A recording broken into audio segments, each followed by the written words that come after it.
बिस्मिल्लाहिर्रहमानिर्रहीम, अस्सलाम वालेकुम। मेरा नाम डॉक्टर अहमद इजाज़ है और मैं सिमिली ओमी क्लिनिक से हैदराबाद पाकिस्तान से आपसे मुखातब हूँ और आप देख रहे हैं doctor Ahmad Ijaz official YouTube channel. आज हम बात करेंगे कि जो हमने 2 वीडियोस पहले बनाई हैं इरेक्टाइल डिस्फंक्शन पे, अभी ये तीसरी वीडियो है उसकी, कि उसमें अभी पॉइंट नंबर 21 पे हम बात करते हैं कि इरेक्टाइल डिस्फंक्शन या नामर्दी या बीवी के काबिल न होना जो है ऐसा है, अगर इंसान जो है वो बीवी के पास जाता है और उसकी जो स्पर्म है वो खारिज नहीं होते तो उसकी मेडिसिन है ग्रेफाइट्स 200 में। समटाइम ये सर्जिकल जो है वो केस हो जाता है तो उसको अपने डॉक्टर से जो है वो चेक करा के अकॉर्डिंगली जो है वो टेस्ट करना चाहिए, लेकिन होम्योपैथिकली उसकी जो ट्रीटमेंट बनती है वो ग्रेफाइट्स है 200 में। अगर इरेक्टाइल डिस्फंक्शन है, पॉइंट 22 की बात करते हैं, और उसकी जो रीज़न है वो ये है कि एक इंसान है उसको यानी कि लत पड़ी हुई है और वो बहुत ज़्यादा सेक्स करता है, उसके बाद वो बिल्कुल ही फारा हो गया, तो नक्स उम्मी का जो है वो 30 याद रखें और कुछ अर्सा इस्तेमाल करें। अब ऐसा नहीं होता कि आपने डोज खाई और आप कहें नहीं जी अभी मैं तो बिल्कुल ठीक हूँ, ऐसा नहीं होता, और इसको काफ़ी अर्सा जो है वो इस्तेमाल करेंगे तो बात बनेगी। अच्छा, पॉइंट नंबर 23, अगर कुछ लोग ऐसे हैं कि जो मुल्क से बाहर रहते हैं या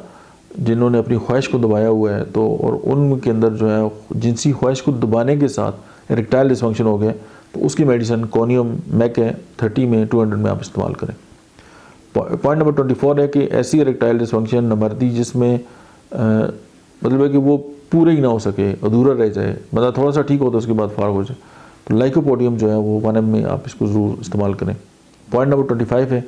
कि अगर कोई इंसान है और उसको जो है वो मिर्गी है, एपिलेप्सी है और उसकी सीजर उसको आते हैं और उसकी वजह से जो है वो उसको इरेक्टाइल डिस्फंक्शन है, तो कालीब्रोमेटिकम या कालीब्रोम जो है 30 में आप कुछ अर्सा इस्तेमाल करें तो ये मसला जो है ठीक हो जाता है।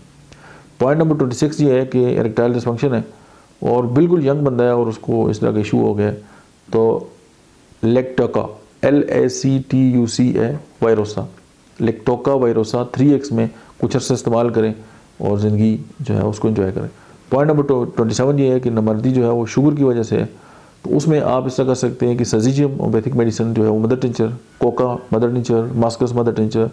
एसिड फास्ट जो है वो मदर टिंचर, इन सबको मिला के इसके जो है वो 5-5 कतरे जो हैं वो 3 टाइम इस्तेमाल करें कुछ अर्सा तक, तो ये आपको बहुत फ़ायदा देगा। लेकिन वंस अगेन मास्कस KD एक बॉटल 50,000 से भी क्रॉस करती है तो ये मेडिसिन एक्सपेंसिव है, तो ये इस बात को ज़हन में ज़रूर रखें। 28 के अगर इरेक्टाइल डिस्फंक्शन है और अपनी बीवी से खौफ आता है, वैसे तो सारे ही डरते हैं अपनी बीवी से, लेकिन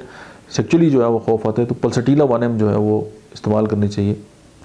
पॉइंट नंबर 29 ये है कि इरेक्टाइल डिस्फंक्शन है और जवानी में हो गया है और उसकी वजह गलतकारी है, कुछ इस तरह की सेल्फ अब्यूज़ है, तो उसकी मेडिसिन जो है वो एग्नेस कास्टस है। और पॉइंट नंबर जो 30 है वो ये है कि नौजवान जो लोग हैं उनमें जो है वो हो गई है और बग़ैर किसी वजह की, तो सेलेनियम जो है वो CM आप कंसिडर करें, तो इस तरह के जो लोग हैं उससे ठीक हो जाते हैं, क्योंकि ये बहुत बड़ा मसला है और आजकल मुझे बहुत मैसेज आया और आखिर तंग आके मैंने वीडियो बनाई है कि ताकि लोगों को एक गाइडलाइन मिले, लोग परेशान हैं और इवन कि सुसाइड तक जो है वो लोग आ चुके हैं। ये पॉइंट 30 हमने बयान कर दिए। अगले जो पॉइंट है हम नेक्स्ट वीडियो में बताएंगे, तो आपने इन वीडियो को देखने के लिए ना पार्ट 1, पार्ट 2, पार्ट 3, ये पार्ट 3 है, इसके बाद पार्ट 4 आएगा, उसको भी आपने कंसिडर करना है। आपको बहुत बहुत शुक्रिया।